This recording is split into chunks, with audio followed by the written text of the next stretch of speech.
It was the busiest hour of dinner service. Tony Martinelli was carrying plates with his usual calm pace. Customers didn't notice him. They just waited for their orders to be taken. A 62-year-old, humble restaurant employee. But when the door opened and five armed men entered, Tony's 20 years of Delta Force habits kicked in. The attackers thought they were dealing with an ordinary old waiter, but they were actually face-to-face with one of America's most elite counterterrorism operators. But they would learn this too late. Welcome to Stories of Honor. Before we begin this powerful story of hidden strength, unexpected heroism, and a veteran's courage, tell me in the comments which city you're watching from today, and if you believe stories like this need to be remembered. Hit that subscribe button and help us keep these stories alive. On the corner of Mulberry Street in New York's Little Italy neighborhood stood Rossini's restaurant, operating since 1952. With its red checkered tablecloths, old Italy photos on the walls, and garlic scent spreading to every corner, it was a typical family business. Tony Martinelli had been working here for 8 years. Every morning he came at 10 a.m., tied his apron, and prepared the tables. 62 years old, gray-haired, slightly limping quiet man. Customers thanked him, tipped him, then forgot him. Owner Maria Rossini, a 70-year-old Italian woman, loved Tony very much. "My most reliable employee," she would tell everyone. "Never late, never complains. Perfect worker." What Maria didn't know was Tony's past. On official records, Anthony Martinelli, born 1962 from New Jersey, restaurant experience 12 years. In reality, Master Sergeant Anthony Martinelli, U.S. Army Delta Force, 1985 to 2005. Classified missions, 47. Confirmed hostile eliminations, classified. Tony never shared this past with anyone because he had left that world behind. That Friday evening, Rossini's was full as usual. Italian families, young couples, tourists. Tony moved between tables, taking orders, carrying plates. The young couple at table 4 was talking while waiting for their meal. "That old waiter is so slow," the man said. "Couldn't someone else take our order?" The woman smiled. "Be patient. We should respect elderly people." Tony heard this, but didn't react. He had learned patience, silence, invisibility for 20 years. But that night, everything would change. At 7:30 p.m., the restaurant was at capacity. Tony worked with perfect routine. Take order, relay to kitchen, prepare service, check customer satisfaction. In his Delta Force missions, he worked with the same discipline. Identify target, prepare plan, execute operation, complete mission. But now his life was different, peaceful, safe. The elderly Italian couple at table 7, Giuseppe and Anna, looked at Tony with friendly faces. "Tony, perfect service as always," Giuseppe said. "You're a real professional." Tony smiled. "Thank you, Mr. Giuseppe. Your satisfaction is my job." Anna added, "You're such a calm man, Tony. You never seem stressed." If only they knew, Tony thought. For 20 years he had carried out the world's most stressful missions. In Afghanistan, Iraq, Somalia, on highly classified operations. Now his biggest stress was delivering hot meals. Returning from the kitchen, Maria Rossini called to him, "Tony, we're very busy tonight. You're handling it well." "Thank you, Maria. Everything's under control." Control, one of Tony's favorite words. He had learned in Delta Force. Keep every situation under control, never panic. At 8:15 p.m., he was taking the last orders. Rossini's usually closed at 9:30 p.m. He expected a calm end to the evening. But at that moment, outside in the dark street, 5 men were watching Rossini's restaurant. Ahmed Hassan, a 34-year-old Syrian origin radical. The 4 men with him were from the same organization, spreading global terror, targeting the American way of life. "Rossini's is a perfect target," Ahmed said. "Italian families, tourists, will create big impact in media." The plan was simple. 1. Enter restaurant. 2. Take everyone hostage. 3. Announce demands. 4. Cause maximum damage. Ahmed checked his weapon. Automatic AK-47. His friends were equipped with the same weapons. Remember, he told his group, no one gets out. Everyone lies down. If anyone resists, he didn't finish the sentence. It was understood. At 8:20 p.m., the five men headed for Rossini's restaurant's door. Inside, Tony was collecting plates from table 12.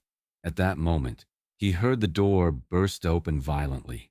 His 20 years of experience told him this wasn't a normal door opening.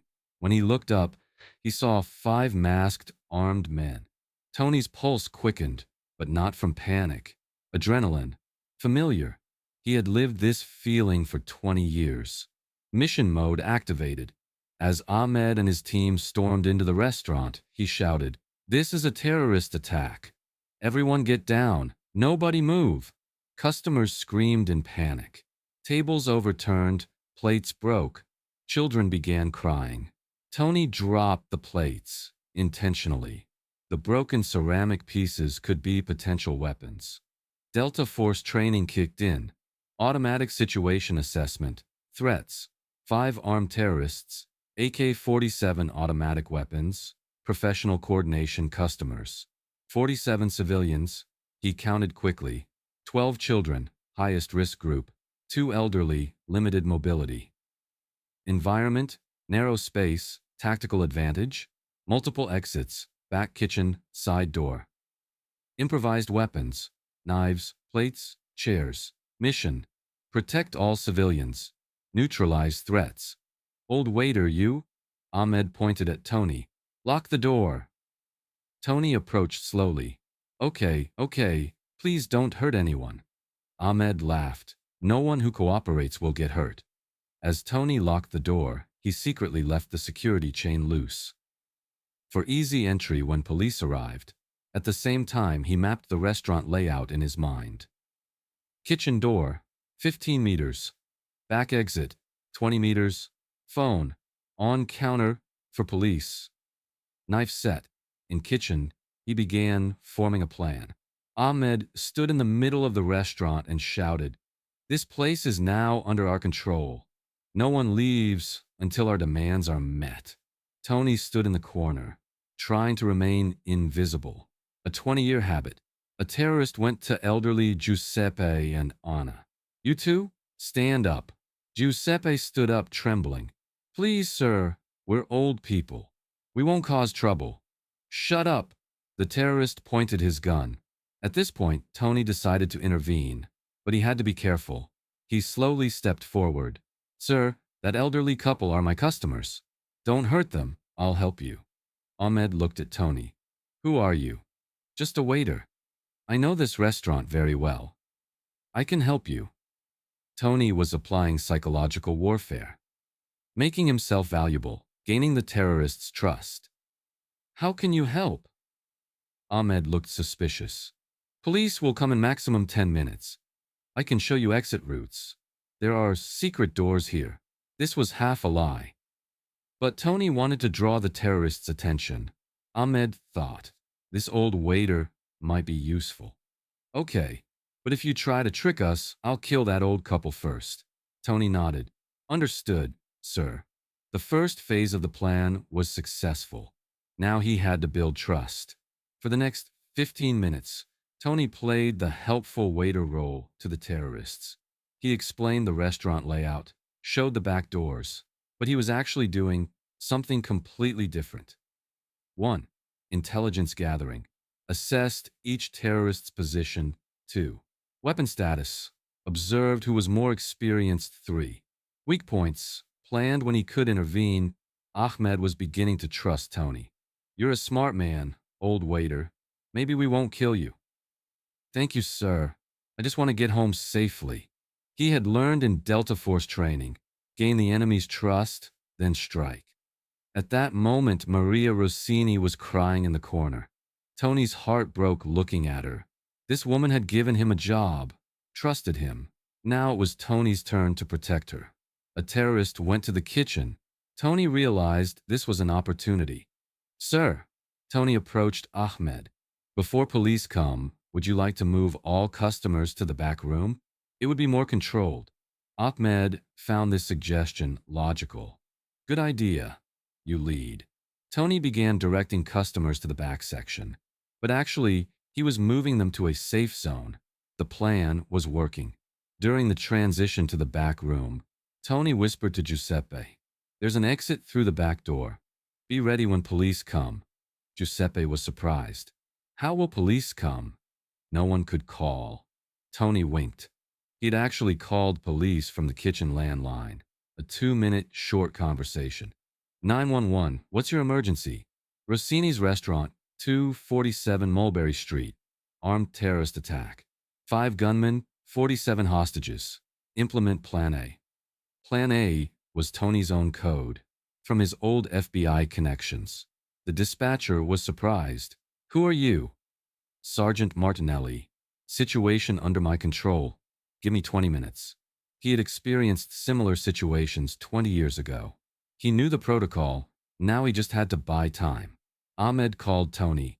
Waiter, come here. Tony approached. Yes, sir? You're very calm. Why aren't you scared? A dangerous question. Tony answered carefully. Sir, I've seen many things. Age calms a person. What kind of things have you seen?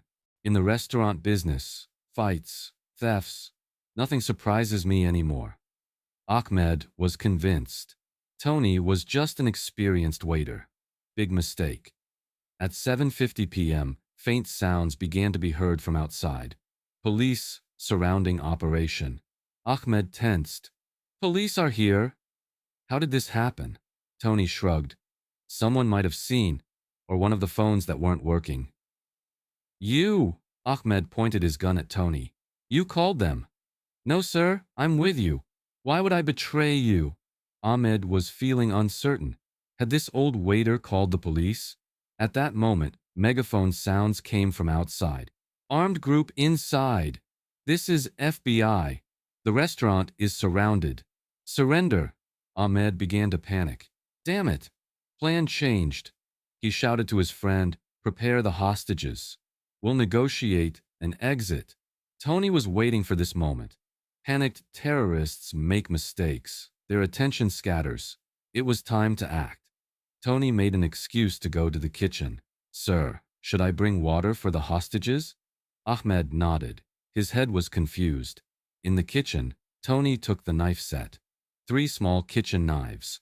He had learned to use such weapons in Delta Force training.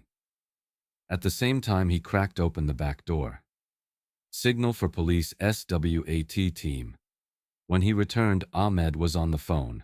Police, we have 47 hostages. Listen to our demands. Negotiation had begun.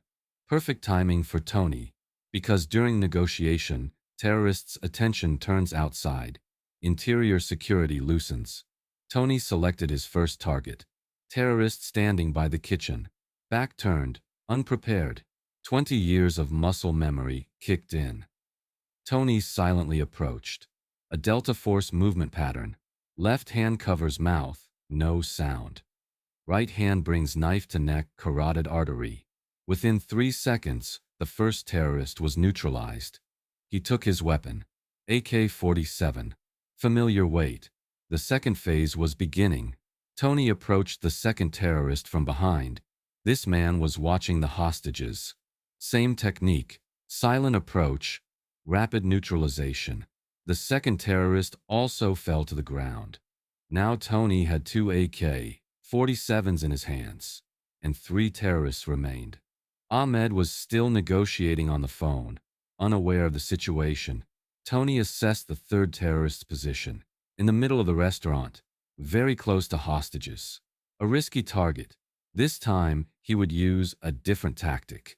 Tony approached by moving among the customers. He continued playing the old waiter role. Sir, Tony approached the third terrorist. The hostages are thirsty. Can I give them water? The terrorist didn't pay attention to him. Go get it. Tony took the water glass and returned. But this time he smashed the glass over the terrorist's head while simultaneously pressing the knife to his neck. The third terrorist was also silently neutralized. Now only Ahmed and 1 friend remained. and Tony's plan was working. Ahmed finished his phone conversation and turned around. "Hey, waiter, where are—" He saw his three friends on the ground. "What happened here?" Tony was no longer hiding. He stepped forward holding the AK-47. "Operation over, Ahmed." Ahmed was shocked. "You? Who are you?" "Master Sergeant Anthony Martinelli, U.S. Army Delta Force, retired." The last terrorist pointed his gun at Tony, but it was too late. Tony had lived this moment for 20 years. His reflexes were faster. With a single shot, the last terrorist was also neutralized. Ahmed raised his hands. "I surrender! I surrender!" Tony pointed his weapon at him. "Get down! Hands where I can see them!" Ahmed fell to the ground. Operation completed. Tony called to the back door. "FBI! Operation completed. Safe entry possible." SWAT team rushed in, secured the area. FBI agent Rodriguez was surprised when he saw Tony. "Sergeant Martinelli? What are you doing here?" "Hello, Rodriguez. I've been working here since retirement." Rodriguez looked around. 4 terrorists neutralized. No hostage casualties. "Incredible." Tony shrugged. "It was routine." Maria Rossini ran to Tony, hugged him crying. "Tony, you saved us. You—" "Who are you?" Tony smiled. "I'm just your waiter, Maria." The next day, all New York newspapers ran the same headline. "Hero waiter stops terrorist attack. Retired Delta Force operative saves 47 lives." Tony was at home, in his small apartment, watching the news. The TV anchor was reporting. 62-year-old Anthony Martinelli has been working at Rossini's restaurant for 8 years. No one knew he was a former Delta Force operative. There was a knock at the door. Maria Rossini and all the restaurant staff had come. "Tony," Maria was crying, "why didn't you tell us the truth?" Tony thought, "Because I left that life behind, Maria. I'm just Tony now, your waiter. But you're a hero." Tony smiled. "No, Maria. I just did my job." A week later, Rossini's restaurant organized a special evening to honor Tony. The whole neighborhood came. The mayor gave Tony the key to the city. "Mr. Martinelli, you are the pride of New York." The FBI director called to congratulate. "Sergeant, would you consider returning? Consultant position ... Tony politely declined. "Thank you, sir. I'm happy here." That evening, Tony was serving tables, but now customers looked at him differently, with respect, gratitude, admiration. The young couple sat at table 4, the same couple who had experienced that night. The man approached Tony. "Mr. Martinelli, thank you for that night. We thought very wrongly about you." Tony smiled. "It doesn't matter. Can I take your order?" 6 months later, Tony was still working at Rossini's. His life had largely returned to normal, but some things had changed. The FBI sometimes called for consultancy. Tony would help when necessary, but didn't want to return full-time. Maria offered him better salary, better position. Tony declined. "Maria, I'm happy here. I don't do this job for money." "Then why do you do it?" Tony watched the street from the window. "Because there's peace here. People are happy. They have families. I want to be part of that too." That evening, when service ended, Giuseppe and Anna, the elderly Italian couple, approached Tony. "Tony, you're a real hero, but the beautiful thing is, you're still our Tony." Tony nodded. "I'll always stay that way." At night, when the restaurant closed, Tony cleaned the tables one last time. Tomorrow, the same routine again. Same customers, same happy, peaceful life. The Delta Force days were over. Now it was Tony Martinelli's time. This story teaches us, real heroes are not show-offs. They live quietly, act when necessary, then return to their normal lives. Tony Martinelli served his country for 20 years. Now he was serving his community in a different way. By serving people food, showing friendly faces, witnessing the beautiful moments of their lives. Sometimes the strongest person is the one who looks most ordinary. Sometimes the greatest heroes are the ones who live most quietly. And sometimes A waiter is not just a waiter. Have you ever approached someone with prejudice? Can you know who the ordinary people you see really are? Share your thoughts in the comments. And if this story touched you, subscribe. Because it's Stories of Honor, we'll continue telling the stories of silent heroes. See you in our next story. Until then, look a little more carefully at the ordinary people around you, because none of them may be as ordinary as you think.